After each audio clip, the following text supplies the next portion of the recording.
Enchanté à tous, bienvenue. Donc, je suis là pour vous parler un petit peu d'entrepreneuriat et surtout de réseau. Donc un petit peu tout ce qui va toucher à votre vie pro plus tard.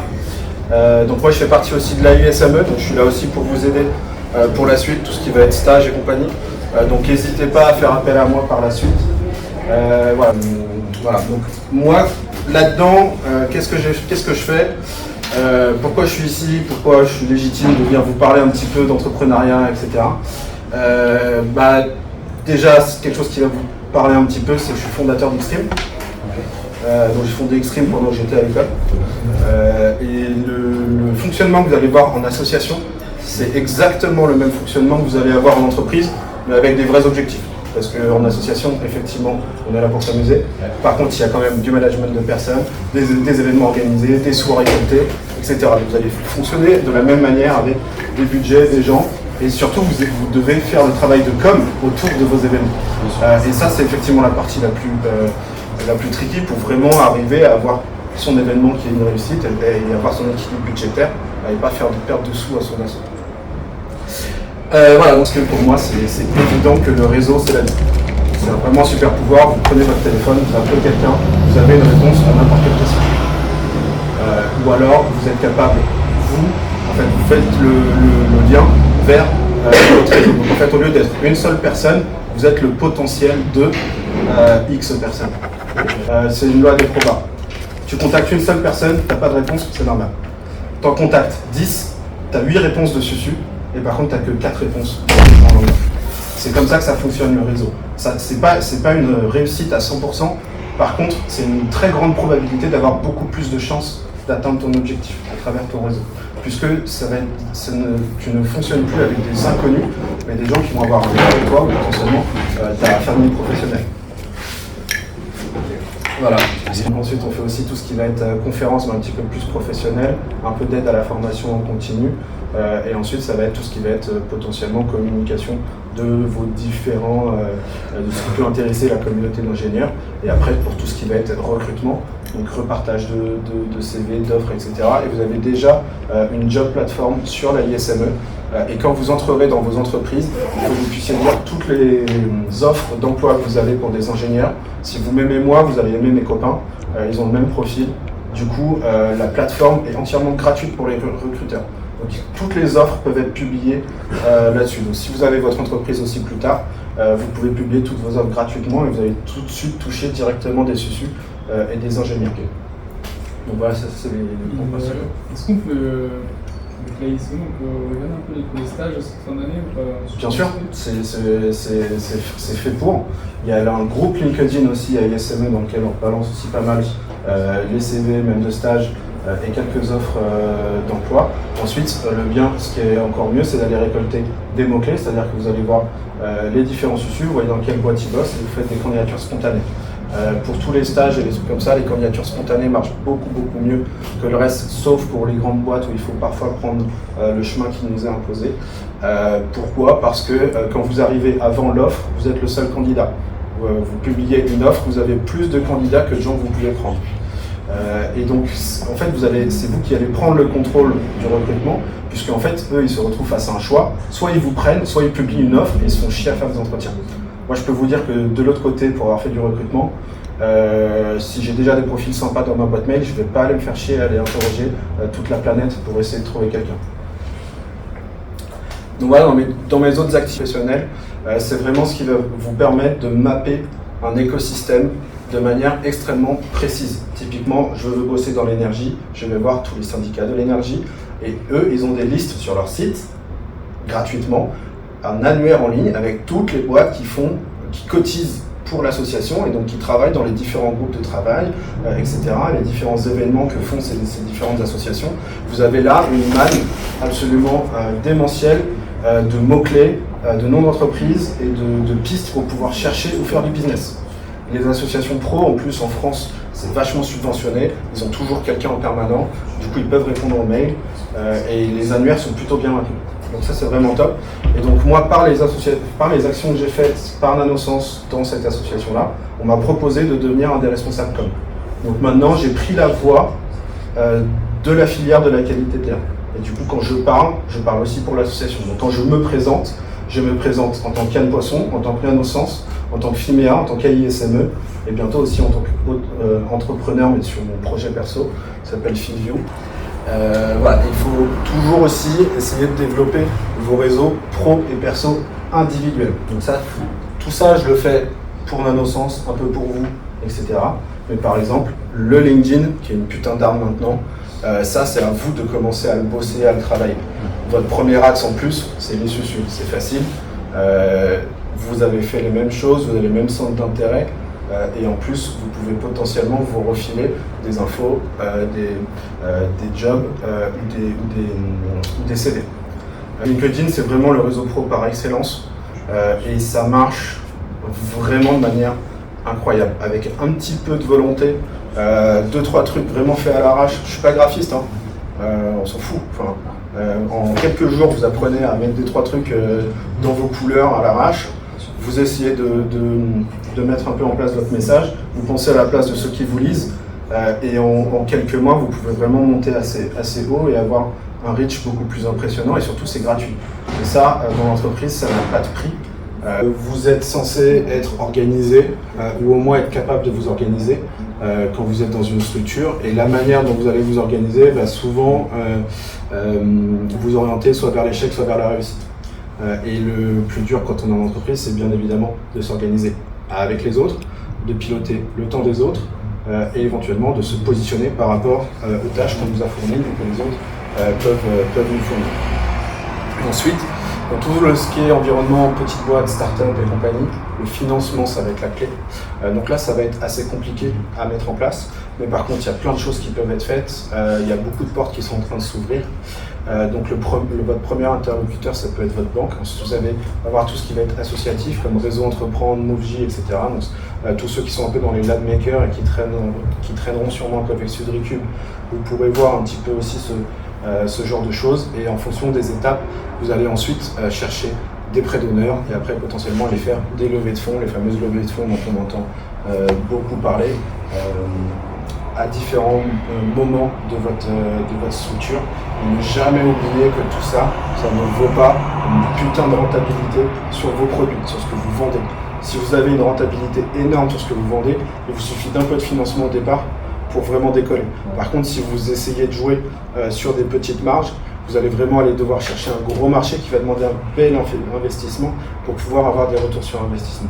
C'est pareil, c'est pour ça aussi qu'on dit que le milieu du B2B c'est plus simple que le B2C. Donc B2B c'est business to business, on sait bosser pour d'autres boîtes. B2C c'est bosser pour les particuliers. Le B2C c'est hardcore. Pourquoi ? Parce que vous êtes obligé de parler à tout le monde. Parler à tout le monde, ça demande des millions en marketing. Voilà. Donc du coup, quand on fait un produit grand public, il faut vraiment avoir de l'attraction. Donc c'est-à-dire que dès que je touche une personne, elle va m'en ramener une autre. Donc avoir des taux de conversion de 1, quelque chose. C'est vraiment important parce que ça va vous éviter d'avoir injecté encore plus de millions pour le marketing et la com. Voilà. Donc du coup, voilà, on reste ingénieur, donc en général on est un peu tech, donc on est plutôt dans les secteurs B2B que B2C, où là c'est vraiment beaucoup la com, le marketing et la vente qui vont reprendre le pas sur la technique. En B2B, c'est pas si important que ça d'avoir un produit bien packagé, bien designé, etc. Ça fait toujours du bien, ça fait toujours le taf, mais par contre c'est pas obligatoire. Voilà. Eh ben écoutez, je crois qu'on est pas mal. L'école m'a fait une petite interview d'ailleurs sur Futura Science où j'explique un peu le métier d'ingénieur qualité de l'air R&D. Si vous voulez aller voir, vous tapez juste Futura ingénieur R&D qualité de l'air et vous tomberez dessus. J'essaierai de vous envoyer la presse aussi après. Et voilà, on est arrivé au bout. Merci. De rien, j'espère que ça vous a plu. Ouais. Vous avez appris quelques trucs, quelques méthodes aussi, un peu d'orientation de pensée. Vous voyez un petit peu mieux le monde du taf qui vous attend un petit peu après. Et surtout, le plus important pour vous, c'est de vous positionner vis-à-vis de ça. Qu'est-ce que vous aimez ? Qu'est-ce qui va plus vous faire kiffer ? Est-ce que ça va être juste d'avoir du 9h-18h, presque 35 heures dans des grosses boîtes où vous pouvez être tranquille, avoir tous vos projets à côté. Être dans des petites boîtes, c'est tabasser. Avoir votre projet technique et faire quand même un petit peu de gestion d'entreprise à côté, etc. Ou est-ce que ça va être plus ce qui va être vente, marketing? Voilà. Comment vous avez envie de vous positionner vis-à-vis du monde pro derrière? Qu'est-ce que vous pouvez apporter? Voilà. Et c'est vraiment ces questionnements-là qu'il va falloir que vous déblayez avec vos stages. Typiquement, j'hésite entre 3 secteurs. Et ben, il me reste 4 stages. Je prends un chaque et voilà, on déblaye. Moi, je sais que par exemple, je finis par travailler dans le secteur du bâtiment, mais j'ai fait un stage dans le secteur du bâtiment, mais en bureau d'études, et ça m'a pas plu du tout. Et du coup, j'ai complètement switché vers l'IoT et les objets connectés. Okay. Donc ça, c'est aussi quelque chose qu'il faut prendre en compte, même dans les premières années où on dit ouais, vous n'êtes pas obligé de faire un stage ingénieur, etc. Blablabla. Trouvez des trucs qui vous intéressent. Mettez les probas de votre côté. Tu me disais, j'en ai contacté un, il m'a pas répondu. Normal. Normal.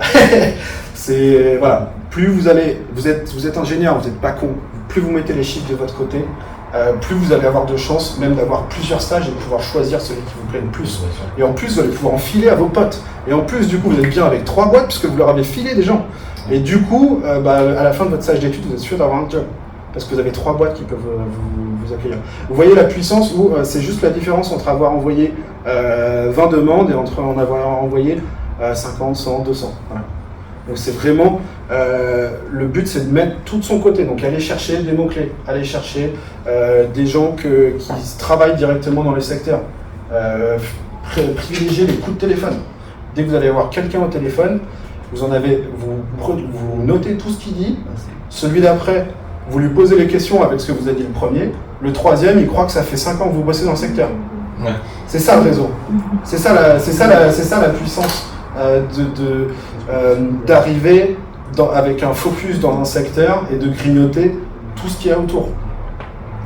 Les boîtes, plus la boîte est petite, plus elle va être difficile à trouver, puisqu'ils ne vont pas forcément être partout. Il y a certaines startups qui parlent un peu plus qu'elles ne font pour être plus visibles que leur taille, mais mine de rien, ça va être quand même plus compliqué d'aller toucher les moyennes et les petites boîtes. Donc si c'est ça que vous cherchez, il va falloir les trouver, postuler et ensuite être sélectionné.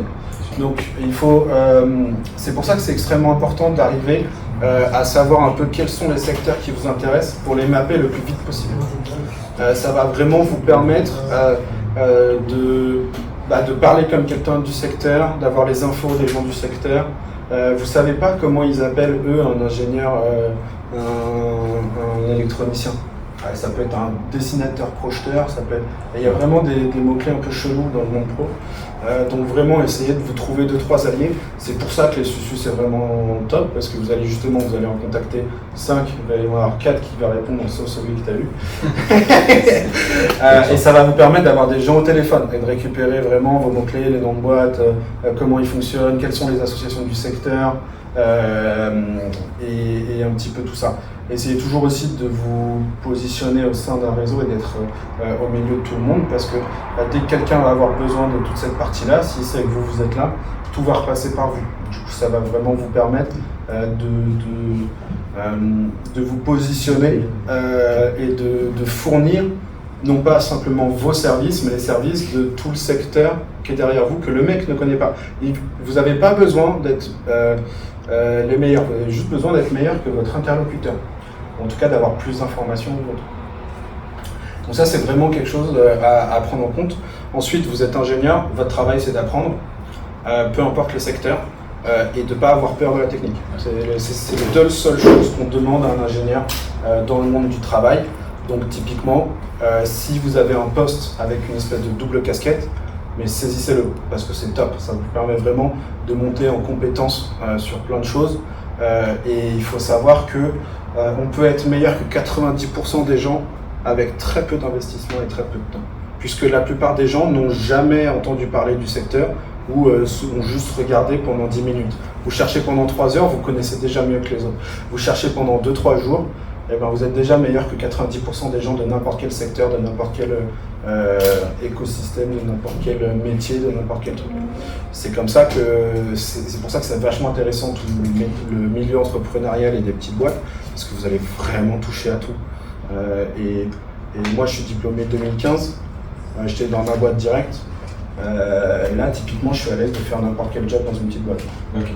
De A à Z, du graphique, du graphiste au vendeur, en passant par le technicien, la production, savoir comment les tabasser, quoi optimiser. C'est vraiment intéressant de se rendre compte des différentes choses que vous pouvez ramener à votre carte. Et en plus, comme c'est des secteurs que vous allez connaître un peu mieux que les autres, c'est des choses dont vous allez pouvoir parler, dans lesquelles vous aurez un minimum de réseau, mais plus que ceux d'en face, et vous allez être capable de répondre aux questions de tout le monde. Donc vraiment, essayez de déployer vos ailes dans tous les sens. Voilà, fonctionnez comme des araignées. Fonctionnez comme des araignées, mettez tout de votre côté et archivez tout. Ça, c'est super important. Moi, ça m'a demandé 30 secondes de plus à chaque fois que je lisais un truc qui était vachement intéressant. J'ai fait ça pendant 2-3 ans. Et bah, j'ai un Excel de je sais pas quelle taille que je peux refiler à n'importe quel gars qui cherche un stage. Et c'est déjà beaucoup plus d'informations que lui n'en a. Ouais. Même si c'est le genre d'information que à l'instant T, je pourrais beaucoup plus étoffer et aller vraiment tabasser, c'est un taf qui est déjà fait. Voilà, donc écoutez, je ne sais pas si vous avez des petites questions.